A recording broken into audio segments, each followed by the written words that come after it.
Hey everyone, and welcome to the channel. My name is Ash, aka I'm a Ghostbuster, and today I'm doing a quick review for Final Apex on Xbox. Now, this was released on the 18th of April 2023, developed and published by Hyper Iteration, and they were kind enough to send us a copy so we could do this review, so big thank you to them for that. Now, Final Apex is a arcade style racing game set in a sort of near future, and in it you'll be racing a variety of cars across a variety of different tracks, starting from the back and working your way to the front across 3 laps. Now, this game sort of gives me vibes of sort of Daytona mixed with like Outrun in the way it sort of handles. As you go around corners, you'll just be drifting all over the place. You have that sort of rolling start like Daytona has, and it was a fun little experience to play. Now, the game includes 7 unique cars. Now, you start off with 2, and as you progress through the career mode, you get sort of points for winning, and you can use them to buy more cars. Now, each of these cars has their own stats and handling, and they all sort of handle similar-ish. Like I say, the 2 I played with to begin with were pretty similar. One was a bit quicker and a bit more wild, which was nice, but you couldn't say they were massively different. They didn't feel super different. You still had that arcadey sort of drift through all of the corners and stuff like that.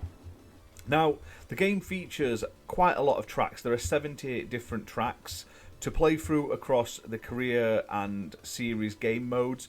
Now, the only downside is, obviously, they all look pretty similar. There are obviously different layouts and stuff like that, but barring like odd tunnels and different sort of skyboxes and stuff like that, they aren't super memorable in the sense of like you'll go, that's that track basically. It's a pretty bland, unfortunately. Now, the races themselves are fun enough, like I say, but it doesn't scream sort of memorable, and that sort of goes for the entire game at the moment. Now, like I say, there is a career mode where you'll work your way up. You'll unlock more tracks as you earn points, and you can replay races you've already done to get a higher ranking. Like, say, if you come like 5th, you can replay it, try and get first, get more points and stuff like that.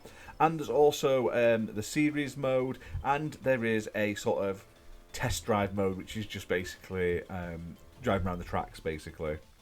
Now, one thing I didn't like about this game is there is some sort of moments of like rogue AI. So you'll be racing along, enjoying it, and then all of a sudden, out of nowhere, you'll suddenly have the car in front of you or to the side of you just suddenly just blitz off to the left, and just or to the right, and just like drive off the track into the wall and stuff like that. It's funny when you first see it, but if you're up against the side of it and then they just suddenly just peel off and crash into the wall, it can absolutely mess your race up. You'll end up having to restart, or you'll not end up getting the position you want. It could be fixed with a patch maybe down the line. You've literally just seen it on the screen where one of them has just sort of gone off randomly. I don't know why it happens, but it does. Now, graphically, for an indie dev game, this isn't too bad at all. It's very fast-paced, the music's okay, the UI is simple, but it does the job. It tells you your position, what lap, your times, and it gives you a map where everyone is. The only thing, like I say, it just isn't memorable overall. That's the downside of this game. It's very simplistic, and while fun, like I said, I do like the way the drift works. Like, you literally, as soon as you take your foot off the accelerator, you don't even need to brake in this game. When you take your foot off the accelerator, it sort of brakes for you, so you can literally just flick the trigger button as you go around the corner, like the accelerate, and you'll hit that drift, and it is a quite enjoyable to do. Now, there's a couple of different viewpoints as well. You get your sort of zoomed in, your zoomed out, and your cockpit. You can also look behind you. But other than that, that's about it. It is a very basic game. There is no multiplayer, unfortunately. And it also doesn't have any achievements because obviously it's it's published in a different way, so it doesn't support Xbox achievements at the moment. Now, the game is playable on Xbox One and Xbox Series X and S, and it does support enhanced graphics at 60 FPS on the Series S and X consoles. The game's priced at $7.99, and like I say, you're going to get a few hours worth of content out of this. There are a lot of tracks to play through to get to the end. Like I say, there's 70 to play through.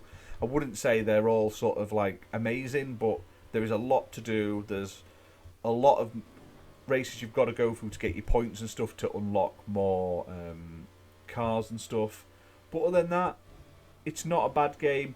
Obviously, no achievements is a downside, but $7.99 isn't the worst price for that amount of content. It could have just done with at least some multiplayer. If it had the multiplayer, it would give a bit more longevity to the game. You could maybe have played like split screen co-op with friends, or it could have even had online co-op and stuff like that, and like races. So it does feel a bit stripped back, but it does have the bones of like a fun experience overall.